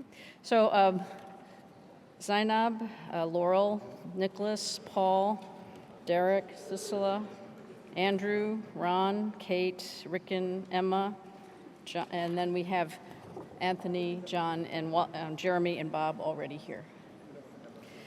We did get a number of questions, and you will see there are 3 standing microphones in the aisles. If you from the audience would like to pose a question to the Commission, please stand in line behind the microphones. I can't promise we'll get to everyone, but we'll do our best. And we did get a number of questions submitted in advance by email and by Twitter. So while people are thinking about whether they have a question, perhaps I will start with one that came in from a student at the University of Edinburgh, Marjan. And the question is, will the Commission consider whether expansion and clarification of our duties and responsibilities as global citizens is needed in the UDHR, and whether the responsibilities of other non-state actors should also be explicitly stated? Is there a member of the Commission who'd like to tackle that question? And while they're thinking, if you do have a question, we would invite members of the public or press to take a spot at the microphone. Okay. Yes. Yes. Professor Waldron. I think that's exactly what the Commission wants to work on, some sense of expanding this sense of responsibility in a very open way to include organs and organizations other than governments, not to disparage the role of governments, but just to state explicitly for the first time so that the world knows that every institution and every NGO and international institutions also have this responsibility. I think Ricken wants to say something. There's a mic. Can you take the mic here? Thank you. Thank you, Ricken. Nothing fancy. I would give the same answer. I think it's absolutely essential. And part of what I think we're focusing on is not just the stripped down, bare legal obligations that a declaration like the UDHR needs to focus on, but the spirit and the culture that human rights can thrive and be observed in our institutions and in our society, in our civil society. And that's about the individuals, the citizens, the leaders, the people participating at every level. And that's something about the global ethic that Gordon Brown talked about that I think is very exciting about this commission. Thank you. It's Ricken Patel. Then we'll take one from the audience, and then we'll go back to one of the ones here. Please state your name and your affiliation if you wish, and then your question. Hello, my name is Maxwell. I am a student here at the University of Edinburgh of Politics. I have a question. President Kuffour just said something along the lines of that the international community has a responsibility to act to protect fundamental rights. My question is, do you believe, is there a hierarchy of rights? At what point does the international community act? What point ought the international community act to defend rights? Are there certain fundamental rights that are perhaps more fundamental than others? A right to security rather than a right to education, for instance? Thank you very much for your time. Thank you. Zainab you want to answer that? Zainab, please step up. Thank you. This is Zainab Hawa Bangura. I think basically when it comes to human rights, whether it relates to women or children, especially people who are very vulnerable, I think the international community has an obligation to be able to make sure that they protect people who are mostly vulnerable. And I think in times of conflicts, like the job I do, sexual violence and conflicts, which has been declared by the Security Council as an international peace and security issue that requires a peacekeeping, justice, and service response. So obviously, like President Kuffour said, in the genocide, in what is happening now in Syria and a lot of other cases, the international community has an obligation to the people of the world. Because it says, we the people of the world. So irrespective of where you come from, whichever region, whichever country, there come a time when you cannot protect yourself. And your country, which has the primary moral and ethical responsibility to protect you, fails to protect you. So the international community is definitely under an obligation to be able to do that. Thank you. Thank you. Zainab Hawa Bangura. Next question from the audience, please. Hi, my name is Nicholas Rafimovsky, and I was a former PhD student with the University of Edinburgh. So my question is more towards the responsibilities that citizens bear. We hear a lot about the rights and how the international community should act and how the nations should stand. But given that a government can only be held responsible by an informed citizenry, and given that an informed government is a prerequisite for a responsible acting in global citizenship and the upholding of human rights, then how would you basically attest, should there be a precondition for voting to ensure that every citizen is sufficiently knowledgeable to arrive at an informed decision? Bob Trump. In the U.S. I think it would be extremely difficult to come up with a modern form of literacy test that was not discriminatory, that wouldn't be manipulated and used to exclude people from the voting process. And I think there are far better ways than denying the right to vote to encourage citizens to become better informed. I think it involves leaders talking to them honestly about what's going on. I think it involves a responsibility on the part of the news media to actually provide facts and to provide some objective reporting. I think it would be a tremendous rollback in human rights to take away the right to vote on the grounds that somebody couldn't pass some modern form of literacy test. I thought we had this provision in the British Constitution already. We banned members of the House of Lords from voting. Thank you. Very good. Next question, please state your name. Thank you. My name is Vincent Lee. I'm a student at NYU. There's a lot of discussion about enforcement and implementation, but I was wondering, this might be a bit premature, but I was wondering what were some of the mechanisms considered for enforcing human rights on non-state actors? Yeah. Who wants to do that? Anyone want to take that one? Andrew, do you want to come in? Yeah. Andrew Forrest. Look, I think it's an excellent question, as was the previous question. We have non-state actors really all over the world. We have the lack of information all over the world, which directly leads to the deprivation of human rights amongst the smallest voices in society. Why I believe I may have been invited to join the commissioners is because we speak for those. We speak for those enslaved, and we speak for information so we can all become informed. 2 nights ago in London, we launched the Global Slavery Index, which ranks for the first time all countries and all peoples, and it of course includes us in this hall, of our attitudes and our willingness to cooperate with slavery in all its forms in the human race, which still exists and is largest in number than it has ever been in human history.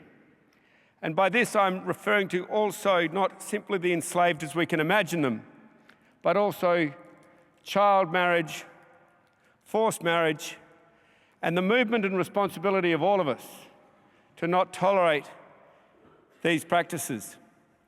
And as we become more emboldened as the peoples of the world and no longer tolerate this form of slavery, be it trafficked, be it forced, be it otherwise, then tens of millions of people will come out of these form of forced subservience, this illegality, and they will need your support. They will need the Gordon Browns and the UN's and the Malala's voices to speak, to provide the modicum of education which can get someone from an income of next to nothing to something, and then for independence and sustainability of life. So I ask all of us in this hall to support the bare modicum of education for all peoples. I will be calling on the electronics companies, like we have called upon the pharmaceutical companies, who have, with great responsibility, stepped up and provided pharmaceutical goods to the poorest at next to no profit or no profit whatsoever. To do that and to support Gordon, to support the UN as millions of people come out of slavery, to give them that education. And then, of course, I will be calling on the institutions around the world who can provide microfinance, because never was there a person in economic history who contributed less with their brains when they were only asked to contribute with their bodies. Once you free someone, they become economic players, they become producers, they become consumers, and the world is enriched and multiplied. Thank you. Thank you, Andrew.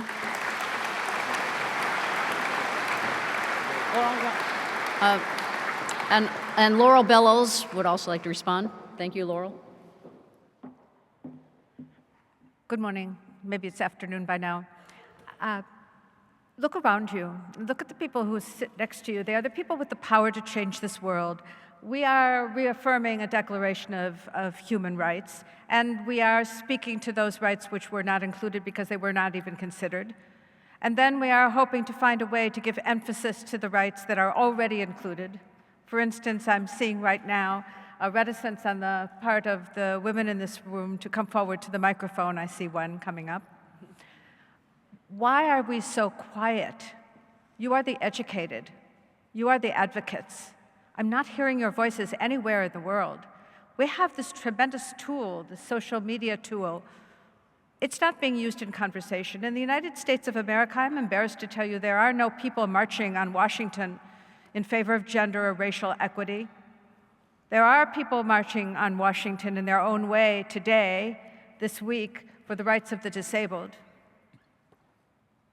But there seems to be too much silence in this world by the individuals who do have the responsibility to speak on behalf of their own rights. That doesn't mean that we hold those who are vulnerable and unable to speak for themselves responsible. It means that we hold each of you who are not vulnerable, who have been given the power of education, to speak on behalf of the right of every child in this universe to be educated, and then we wouldn't have a question about whether or not voting rights should be granted to only those who are educated, because every child would have basic education to exercise their right to vote. So my point is, speak to it as non-governmental organizations, or speak to it as individual or corporate responsibility or government responsibility. There is not enough voice for equality and for human rights in this world, and it's up to you, each of you, to figure out how you're going to give a noisy voice to the rights of every human being in this world. Thank you. Thank you, Laurel. Okay. Next, please state your name. Yeah, thank you, moderator. My name is Maria Pakpan. I'm a student here at Edinburgh University. I have a question. How do you reconcile the individual rights and the communal rights or collective rights within the framework and mechanism of human rights, when actually, for instance, it's deal or with transnational crime, or if, for instance, on aging population, the rights of the individuals to die in dignity for euthanasia, I don't think the human rights actually address this issue. is mostly on the ICCPR and economic, social, cultural rights. So I think there's a lot still loopholes in the human rights framework and mechanism, especially when the UN have very undemocratic Security Council. Thank you. Great, thank you. Someone want to tackle that? Anthony? I tried to raise the question of the absence, explicit absence in the original declaration of a real attention to the questions of group rights. As I mentioned, I think implicit in the idea that we're all entitled to live in democratic societies is something like a collective right of political self-determination, but that's not very explicit in there. In the charter, in the African Human Rights Charter, it's a charter of individual and people's rights, and there is explicit attention to the question that you raised, which is how do we balance a concern for individual rights with the general interests or the rights of communities. And I think that it's a hard question, and one of the ways to see that it's a hard question is to think about the issue that's one of the issues that sort of faces us at the moment, which is the question of the relationship between individual privacy and collective security, which is raised by the Snowden leaks and things like that. I'm sure we'll be discussing these questions, and I'm sure we'll be thinking about them, but I think it is important, as you say, to attend to questions of how you balance the rights of groups against the rights of individuals. I would say it's really important that these things are often not simply straightly opposed to one another. That is to say, one of the most important forms of protection that I have as an individual is the protection of the various groups to which I belong. So it isn't the case that it's always a simple opposition between individual and collective rights. Often the most direct way to protect me and to make me secure is, among other things, to protect the rights of the groups to which I belong. Okay. Thank you. Next, please state your name. Thank you. Daniel Herrera, former student at St. Andrews University. I would thank the opportunity to talk, and also I wanted to comment something that Mr. Jeremy Waldron had said that I thought was particularly valuable. And he mentioned the ambivalence of the state as both a standard threat and as the key guarantor of rights. And he mentioned something that, to me, is key here, and that rights are fiscally costly. And the international community also has an ambivalence with regards to rights. On one hand, we have commissions like this, or covenants, UN groups and the such that are working on attaching or giving more obligations to the state in terms of rights and completing human rights. But also there's a big part of the international community, mainly international financial institutions, financial markets, and other free market forces that are playing the other ambivalent role of also being a standard threat against rights. And basically, there's a spread of this orthodoxy that the state has to be streamlined for the sake of macroeconomic stability. And basically, the capacities of the state in general and in situations of most need, like post-conflict reconstruction or economic crisis like in Southern Europe right now, the capacities of the state in those situations of most need are crippled, and its capacity to become a guarantor of rights is absolutely devastated. So my question in terms of this reality would be, how hopeful is the Commission, if at all, of changing this ambivalence in the international community, of re-granting the role it has to the state or to other guarantors of rights in terms of fiscal ability, of socioeconomic capacity to act, basically? Thank you. Jeremy Waldron. Thank you for that question. I think that's an enormously helpful way of putting it. I like it that you are talking about what the international community can do and must do to enable states to take primary responsibility. I think it's not just a matter of insisting that the IMF and the World Bank and the forces of economic globalization generally pay attention to the capacity of nations to pursue rights and refrain from doing anything that makes it more difficult for nations to secure the economic essentials, the educational essentials, and the health essentials of their populations. That's very important, and you said enough on that. Another point is, as the international community responds with development aid to individual countries, you can build human rights education and human rights institution building into that process as well. And sometimes it's less glamorous than talking about humanitarian intervention, but in terms of the nuts and bolts of the way that rights are going to be guaranteed for men and women generally in the world, the building of institutions in home countries is massively important. Humanitarian intervention can only respond to great masses of rights violations. But if we've learned anything about rights, it is that the rights of every individual matter. And if one person is tortured, a right is violated. Now, you're not going to have humanitarian intervention to vindicate the rights of one person. You're going to have national institutions, national ways, constitutional ways of securing rights. And it's very, very important that the international community recognize the fine-grained, detailed work that involves. Mostly, this is a way of simply agreeing with and applauding your question. Thank you. Why don't I take one more question right now? We're going to give you an update. Okay, yes, please. Good morning. My name is Marco Francis, and I'm a first-year student at the University of Edinburgh, and I'm reading history. My question is, how do sovereign nations reconcile their national interests with their international responsibilities with regards to human rights? For example, with regards to the Syrian civil war, the Security Council has been unable to come to a consensus to stop the human rights atrocities being committed by both sides of the Syrian conflict. Thank you. Would you like to tackle that one? Gordon? I'm in no doubt that in the case of Syria, that there is a right on the part of the international community to intervene.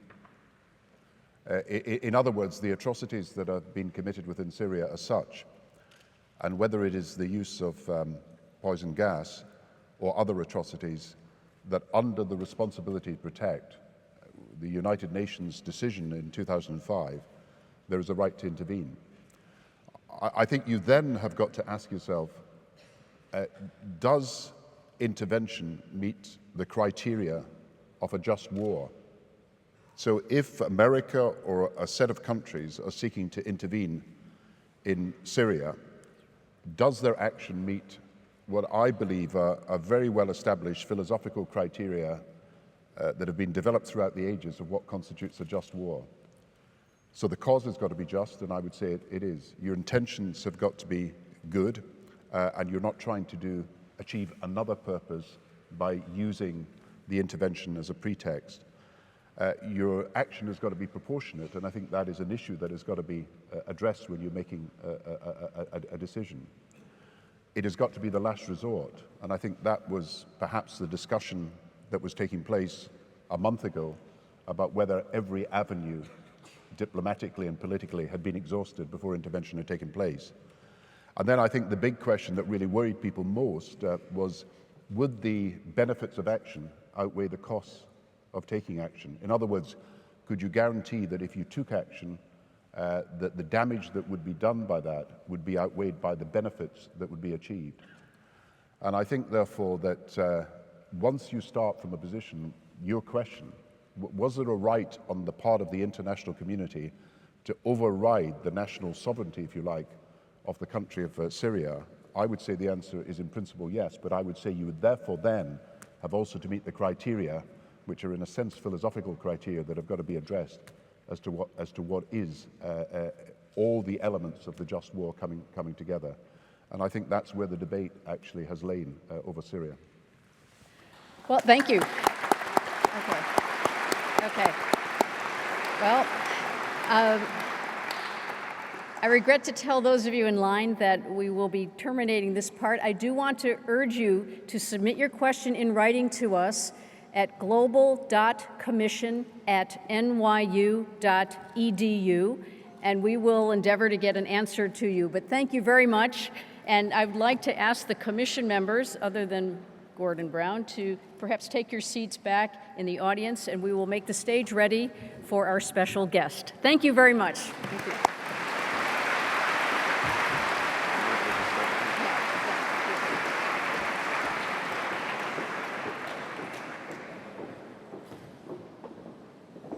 Ladies and gentlemen, a year ago, the person I'm about to introduce to you had been shot under an attempted assassination, was lying in hospital in Pakistan in need of great help, and was a few days later brought to a hospital in Britain thanks to some wonderful doctors, including Fiona Reynolds, who I think is with us today.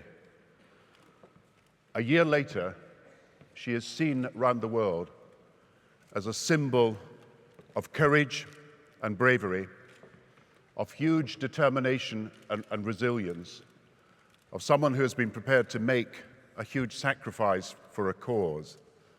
And she is widely applauded as today the symbol of a girl's right to education wherever that girl is, whoever that girl is, in every part of the world. And she has proved to us that neither threats, nor intimidation, nor violence, nor even an attempted assassination will ever silence her voice to speak up for what she believes, and I believe, is one of the great civil rights struggles of our time, the right of every single girl and every single boy to have the education of their choosing in every part of the world and at every time.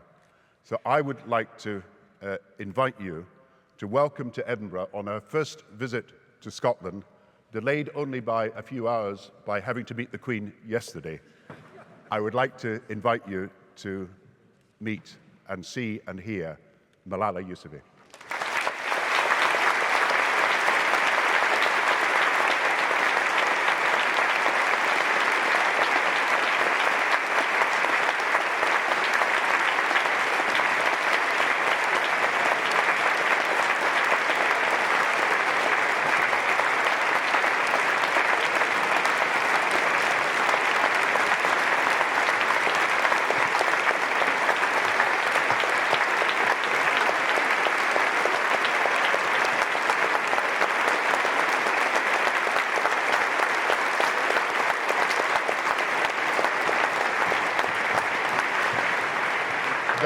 There were another two girls in that bus on that fateful day on October the 10th a year ago.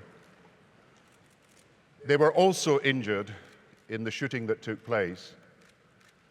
They are now, thanks to Atlantic College in Wales and to many generous people, able to continue their education because they tried to do so after the attempted shooting and assassination in Pakistan. They have now come to Britain, and they are being publicly reunited with Malala for the first time today here in Edinburgh. And I would ask you also to welcome two very brave young girls whom I've had the privilege to meet over these last few months, Shazia and Keynote.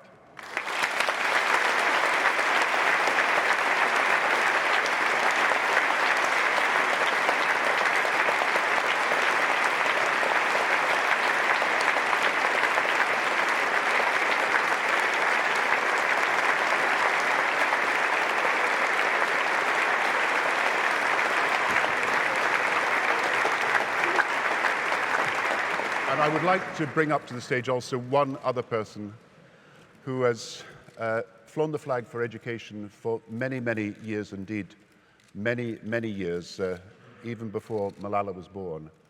Someone who I have grown to have a great admiration for, who is working with me as a UN advisor on education, who has been very eloquent in putting the case for education. I would like you to welcome up onto the stage as well Malala's father, Ziauddin Yousafzai.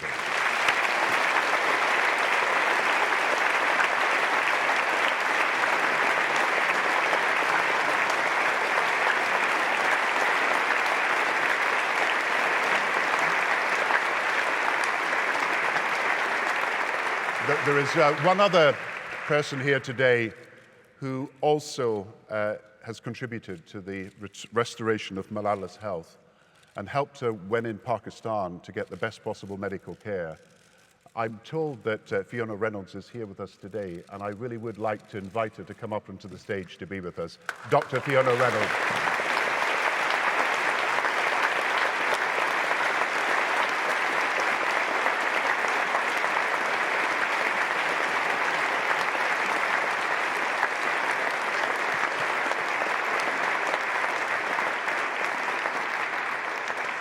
I've deprived myself of a seat for these proceedings now by Malala.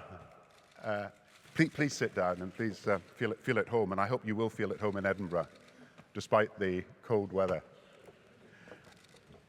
Malala, I think the first question people would like to know something about, because they've been concerned about how you've fared over the last year. Your health is restored, the doctors have been good to you, you feel able to continue your studies, is that right? Thank you so much for giving me this opportunity to talk to you today. And I'm here for the first time, and it's really nice to see Scotland. And as well as I'm enjoying to see hills, small hills, because we have mountains. After I was shot, the terrorists thought that she would not continue her struggle for education. But not only I stopped my campaign, but now Kainat and Shazia are with me, and they are also supporting me. They're not afraid. We all are not afraid of anything. And now people are supporting us, and that is the greatest courage. And that is the weapon that we have got. That is the unity and togetherness. And for achieving any goal, we must be united. You must be together, to work together. And that is why I feel empowered. And my studies are going well. I go to school, I'm in year 10, and I'm doing GCSE now. And I hope that I would get straight A's. And I also want to go to a university, maybe this one.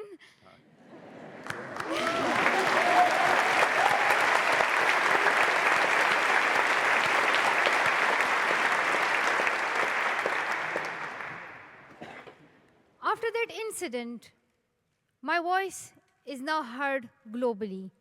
Everyone is listening to me, and everyone is listening to our campaign of girls' education, of every child. So that's why we will continue our struggle, and we will work hard for it, and we would work with unity and togetherness. Thank you so much.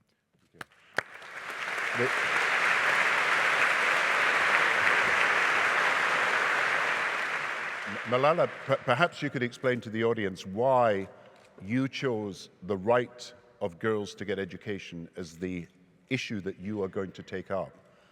You could have talked about poverty, you could have talked about peace, you could have talked about many other things. Why is it so important to you that the Universal Declaration of Human Rights, the right of a girl and a boy to education, is something that you are going to raise as an issue across the whole of the world? Why education? The first thing is that in our society, if only boys are going to school and they are getting education, they're getting jobs, they're getting degrees, they're doing many good things, they have good occupations, they're earning. But on the other side, half of the population is deprived of education. They cannot show their talents. The only job they have to do is to cook, is to give birth to babies, and is to look after family. In such a condition, when half of the population is not given a chance to take part in a society, then I think the world can never succeed. And that's why I want education of every girl. I don't want her to be deprived. And I want equality. We all want equality. We want the same equal rights for girls. And the other thing is, I'm focusing on education because I think that education is a solution to poverty, to child labor, to child trafficking, and also to those cultural norms and traditions that are stopping girls to go to school. Not only terrorism, there are many other issues that are hurdles in the way of girls' education. Some people are using religions. They're misusing religions. Some people are misusing their cultural norms and traditions. So I think the best way to fight all these issues is through education. Educate girls. Empower them. Give them the power to raise their voice and to speak up for their rights. And I hope that if I, Shazia, Kainat, and we all speak, we will achieve our goals, inshallah. Thank you. And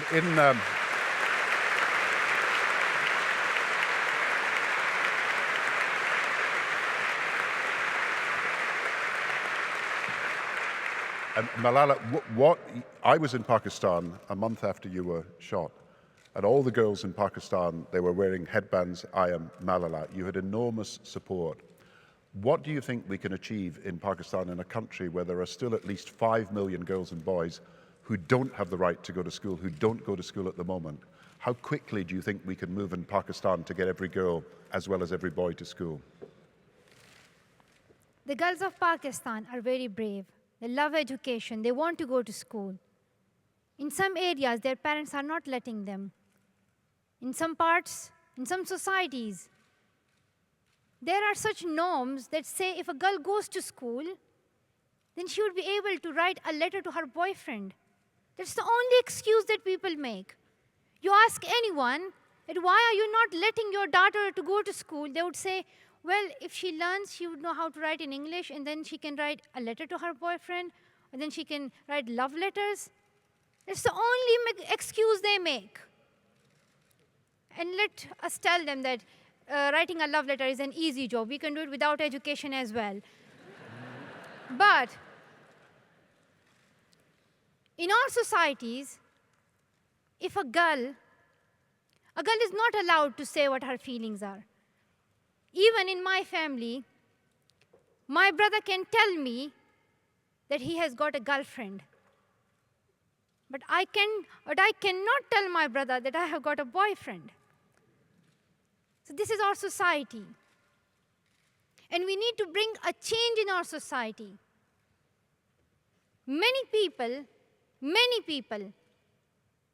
are misusing the name of religion. They're misusing the name of Islam. They make an excuse. They say, in Islam, it's not allowed. Women should wear hijab. They should cover their faces. They are not allowed to go to market. But they have forgotten that Islam says it's the duty, not only right, it's the duty of every girl and boy to get education and to get knowledge. So that's why I think that we must tell people what Islam is, what our religion tells us, and also to tell them that our religion tells us that be good to other religions as well. I want to work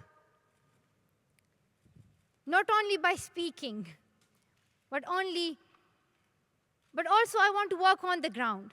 That's why we have set up Malala Fund. And through Malala Fund, I want to do three things. The first thing that we are going to do is advocacy. And then we also work on the ground to build schools, to do teachers' training, to motivate the parents of the children to let their children to go to school. And then also to recognize those girls who are speaking up for their rights, but they are not listened. And we want to give them a platform so that people can hear their voices. And I'm hopeful that if we work together, if we are united for this cause, then as soon as possible, we will achieve this goal of education, not only in Pakistan, but in every suffering country. And we must also not forget the people of Syria, They're homeless now. Children are deprived of education. You must also not forget the children of India who are suffering from child labor. And we must not forget the children of Afghanistan who are suffering from terrorism for decades. So we have many things to do, but I'm hopeful, I'm always optimistic that we can achieve it. We just need to work.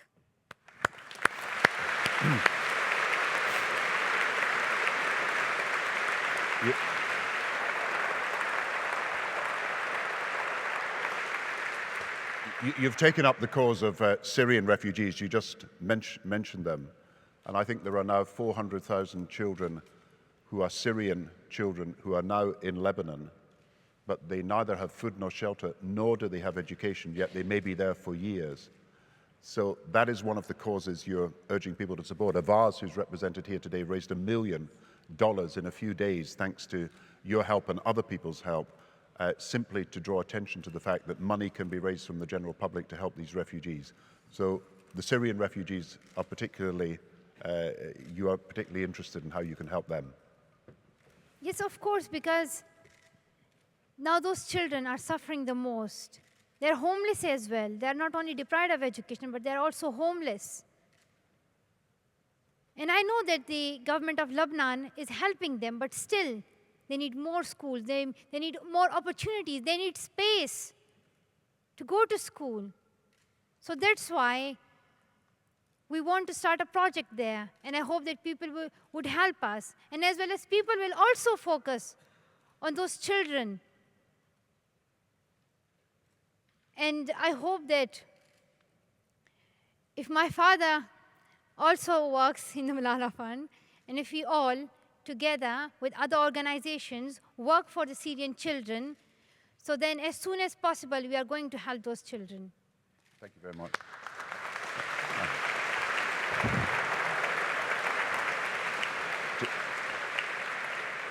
To give Malala a short break for a minute, Ziuddin, how do you see the education campaign moving over the next year or two? The right to education being finally established, what, 60, 70 years after it was legislated for or decreed as being necessary in the Declaration of Human Rights? Thank you all. I think three things are very much important. Number one, that the people of the states, the people of the countries all over the world, they should compel their governments that the money which is being collected from their taxes and which is the money of the people, that money must go to the education. And education must be the top priority of all the developing countries. This is number one thing. Second thing is she mentioned that there are many social taboos, norms, traditions, which is like a hindrance in the way of education, especially for girls. So I usually tell one thing, and I tell it again and again, that we should say goodbye.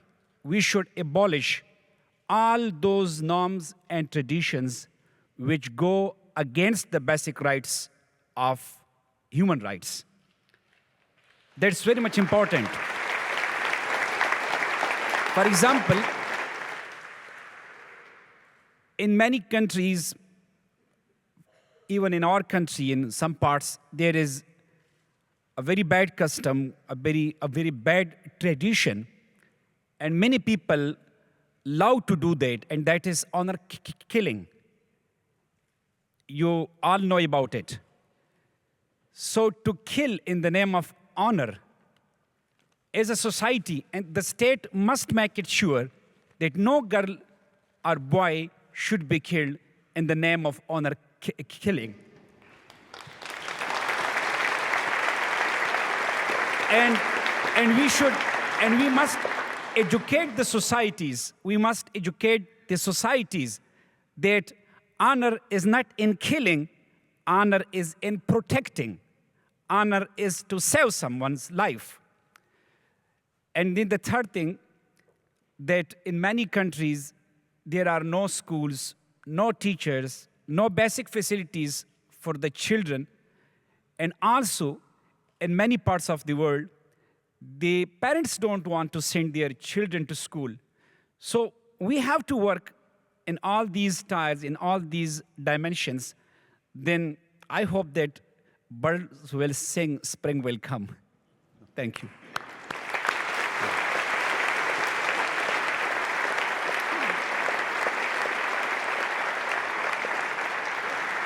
Just to complete the story, Fiona, you first met Malala when she was very badly injured in Pakistan, and you helped bring her to Birmingham.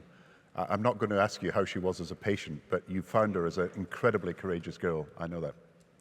Yes, I was in Pakistan with my hospital because we were helping Pakistan set up a liver transplant program. And Malala was very ill, and I was asked by the Pakistan government to get involved because they don't have intensive care doctors like me. When she got back to Birmingham, I think she was the most stoical patient I've ever seen. She was in a foreign country, speaking her third language. Her parents weren't there, and I never saw her getting upset. She had needles stuck into her because they needed to do stuff. And she didn't even squeeze my hand when she was holding my hand. She was incredibly, incredibly brave. So I find Malala a combination of a knowledgeable international stateswoman and at the same time a teenager who fights with her brothers. I think she's an incredible young woman.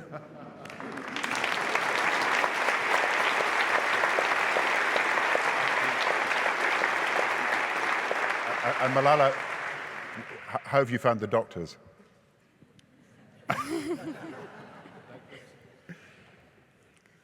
She was my mother in the hospital, and these doctors are incredible. And I thank all these doctors, especially Dr. Fiona and Colonel Junaid, who did my first surgery, and Mr. Irving, and Dr. Javed Kiani, and Miss Envin White. I thank all of them because they helped me a lot. And I thank every nurse was with me in the hospital. And there were some nurses from the children's hospital as well, because I was in the hospital of adults. And I was, at that time, 15. So they also brought some nurses from the children's hospital. And it was something new for me, because in our country, you wouldn't like hospital. But I love the hospital in Birmingham. Because they provided me games, they provided me everything, and I watched Shrek, the three, and I watched like a lot of movies, good movies, and I also played a lot of games. And then they gave me a list, what you would like, what you wouldn't, and I told them that I don't like these bright lights, just switch the lights off, and I also told them that I don't like this English food, so yeah, because I think they only boil. So that's why I told them, like, I need something fried as well. So it was a very good hospital. And the thing is that I also want such hospitals in every country. Because if this hospital was in Pakistan, then I wouldn't have been brought to Birmingham. So we need these hospitals. I would have been survived, but the facial recovery, the recovery of hearing, this is all done by the Queen Elizabeth Hospital, and I'm really thankful to them. So that's why I think that when I go back to Pakistan, when I join politics, I'll build hospitals as well as schools.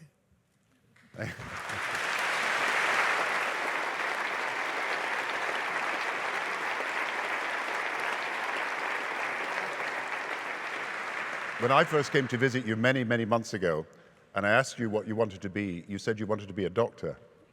And I think Kainat and Shazia also want to be doctors, but you've changed your mind. If you go to Pakistan and if you ask students in a classroom, what do you want to be in future, especially girls, they all would tell you, we want to be doctors. The girls who think their family is not going to allow them to be, or they would say, we want to be teachers.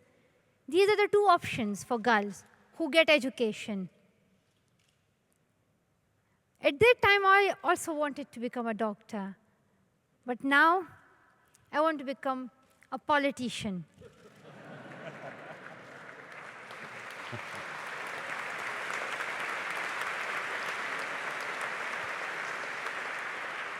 I can give you some tips about what not to do. I think nobody would like politics. But the thing is that we all think that politicians are responsible for the issues that we are facing. Why don't they make education their top priority?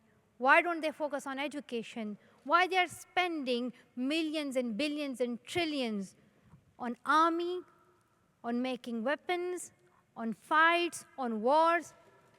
Why are not they spending that money on health, on education, on development of the country? That's why I think instead of shouting out of the parliament that I want education, I want the development of my country, I want to go into the parliament and I want to do it. That's why it's a better idea, instead of standing in front of the parliament and asking for your rights, why don't you go inside and do it? That's why I have chosen politics. And do remember, all the politicians are not corrupt. So I want to be an honest politician.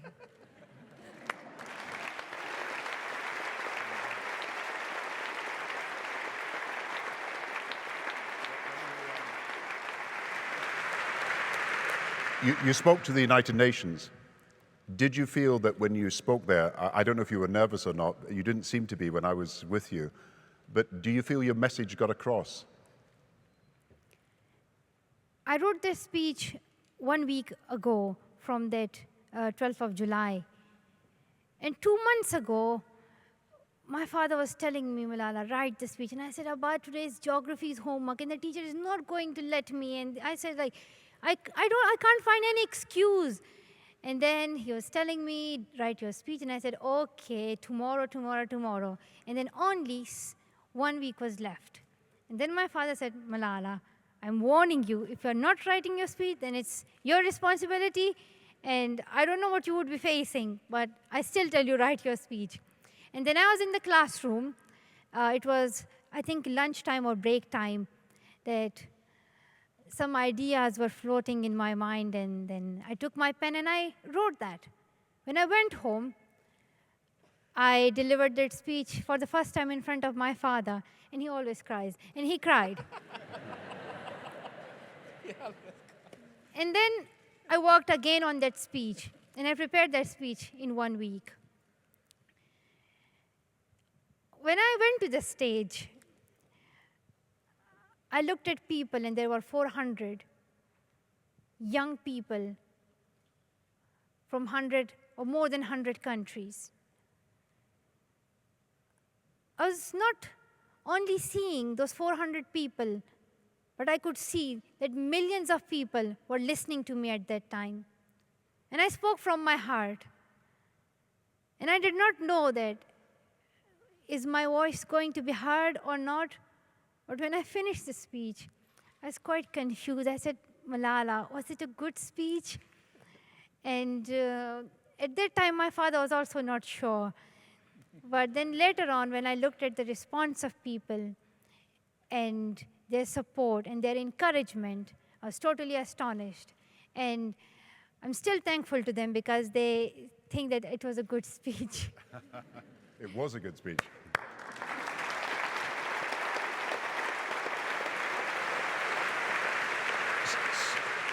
So what are your ambitions for the campaign on education for the next period of time? There are still 57 million children not at school.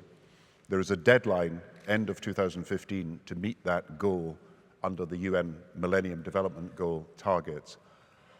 We've got to tackle child labor, child marriage, child trafficking, because if people are not in school, they may be in child labor or they may be forced into early marriages, and we've got to build more schools and get more teachers.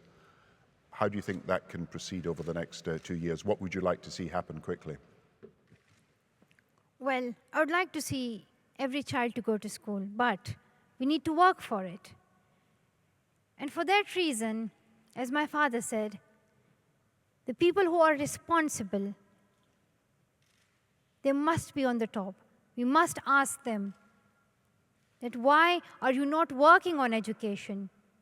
Even if you look at Pakistan, they're spending much of its money on army, on the military forces. Only 2% of the budget was spent on education, and now they are increasing it up to 4%, but it's still less. Look at the superpowers. They're also spending all the money on weapons, on tanks, on army, on wars. If we think for a while that these responsible people spend this money on education, if they send books instead of sending guns and tanks, if they send pens, if they send teachers, they can fight all the wars. And the best way to fight a war is through education and is through dialogue. That's why I think the responsibility is of the government. Then I think that we must also not wait for the governments all the time. It's also our duty to raise up our voice for it. And we must do as much as we can. I speak on different forums. We all raise our voice, and I hope it would be heard. But also I need to work on the ground. So I want to work through Malala Fund, also working with different organizations to make education the top priority. And as I have heard, at the business community, all the business companies, they are giving much of their donations for health, not for education. So we are asking them as well that if you give that much donation to education, it does not only mean that you are educating those children, you are also fighting against those diseases. If a child gets education, he would know that if you boil water, the water gets cleaned. You can teach them first aid. You can teach them how to protect yourself from diseases. So that's why I think that education is the best solution. And I'm hopeful that we just need to take a step. And as soon as possible, we are going to achieve our goal. So you want us to press governments, the international organizations, remind people it costs only $100 a year to educate a child in many parts of the world, and it's money that is well spent if it's used. And you're going to continue that campaign, but you're also going to go back to school. Yeah, that's true. Because I'm speaking up for girls' rights and for girls' education, but that's really embarrassing when I go to school and when I say, sorry, miss, I have to miss school for one more day. And then I say, just one day, not anymore. But it's really hard because then I have to catch up, then I have to complete my homeworks on time, then I have to make myself ready for the test, and I also have to get straight A's, and then to prepare myself for the college and then for the university, because I think that the universities are not going to give me any admission without the entry test. So I must be ready for my future. So that's why I think I also must focus on my education, and I also must study hard. And the empowerment for me, and the only source that I can empower myself is through education. And this is the tool of it these terrorists are afraid. So that's why I want to focus on my education as well. Thank you very much. The one thing is the teacher will know where you are, because she can follow you around the country to Buckingham Palace, to the White House, and wherever you've been. So look, we've heard the voice of one of the most courageous people I've ever met, and certainly the most courageous teenager in the world, someone who's done an enormous amount already to raise the cause of the right to education and generally the rights of young people, girls and boys. In Pakistan, you may know that as a result of what happened to Malala, the government immediately, for the first time, made education universal, compulsory and free. They provided 3 million scholarships as a result of the pressure that came after what happened to Malala, and they are now committed to double the amount of money they spend on education over the next 2 to 3 years. And of course, as Malala says, we've got to hold that government and every other government to account for what they do. But Malala has already made a huge difference, Keynote, Shazia and Malala, by their actions. I want you to thank Malala, Keynote, Shazia, Ziauddin and Fiona for being here, and particularly thank Malala for the bravery, the courage, the sacrifice and the dedication she has shown. Malala, thank you very much.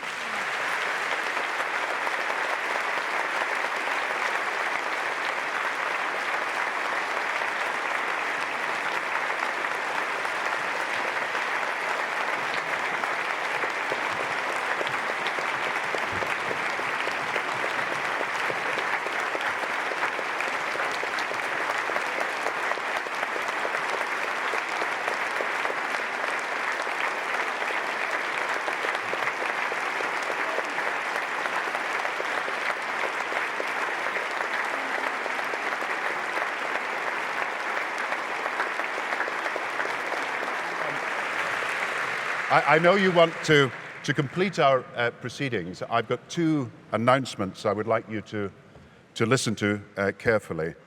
The Carnegie Trust UK has been responsible for making this possible, and Martin Evans and Angus Hogg are here from the Carnegie Trust today.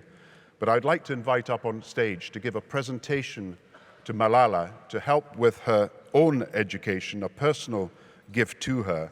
I'd like you to welcome up onto the stage Eve Thorburn. Eve comes from exactly where Carnegie himself came from, Dunfermline. She was a pupil at Queen Anne's High School.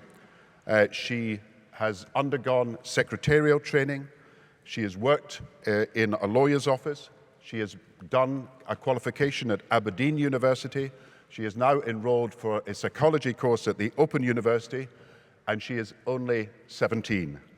And she is a volunteer who has been in Tanzania and been helping young children get education in a country that desperately needs more education. So please welcome to the stage to present the award to Malala, Eve Thorburn.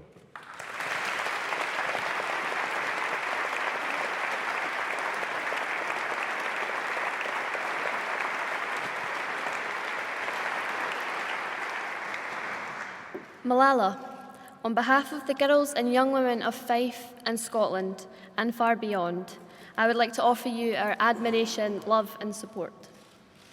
You have inspired people across the UK and indeed the world, and will go on inspiring us long after today's meeting is over. The number of young people in the audience today is a testament to that. I come from Dunfermline, the hometown of the great philanthropist Andrew Carnegie. He wrote, "Education is everywhere, a sure destroyer of privilege." Andrew Carnegie founded the Carnegie UK Trust, which is also based in my hometown, and they were and are absolutely committed to furthering access to education and well-being. His trust built over 2,500 libraries throughout the world and more than 600 here in the UK. I believe I speak for very, very many people when I say that Andrew Carnegie's challenge of building a more peaceful world and one founded on universal access to education shines through Malala's work. In recognition of your outstanding contribution to global education and civil rights, on behalf of the Carnegie UK Trust and girls and young women across the world, I am now honoured to present you with the special Carnegie Centennial Award for Wellbeing. Along with this certificate, the Carnegie UK Trust is delighted to provide you with a personal bursary towards your education and continued development as a civil society leader.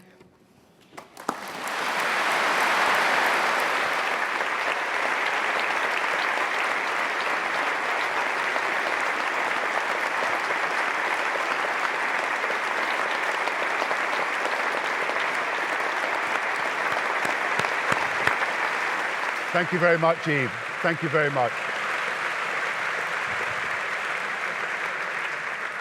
Eve, thank you very much for that very eloquent speech, and I know it came from the heart. And ladies and gentlemen, the University of Edinburgh would also like to present Malala with an award, and I would ask the principal to come forward to present it.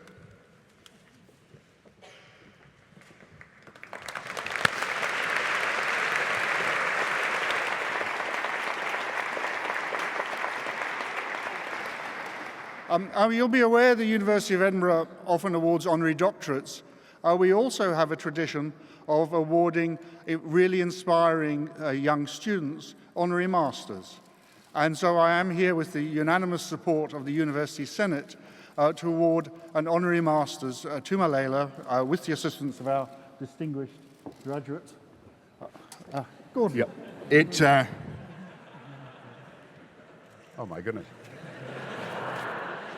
I thought I might be getting one as well.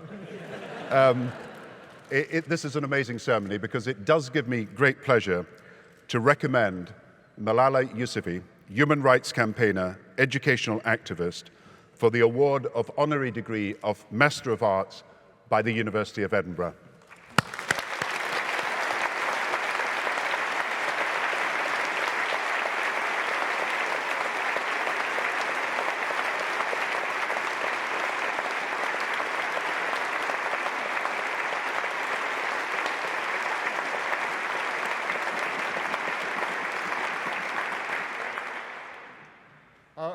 By the authority of the Senatus Academicus, I award you the honorary degree of Master of Arts.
It's been a great privilege for the university to host the Human Rights Commission. It's been a great privilege for us to have Malala here.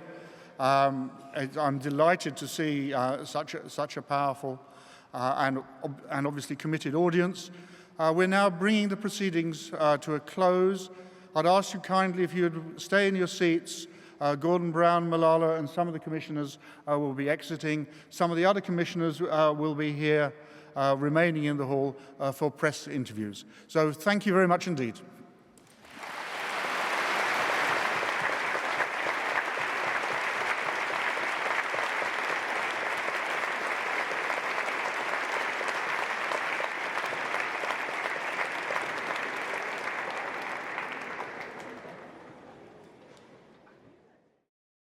This production is brought to you by the University of Edinburgh.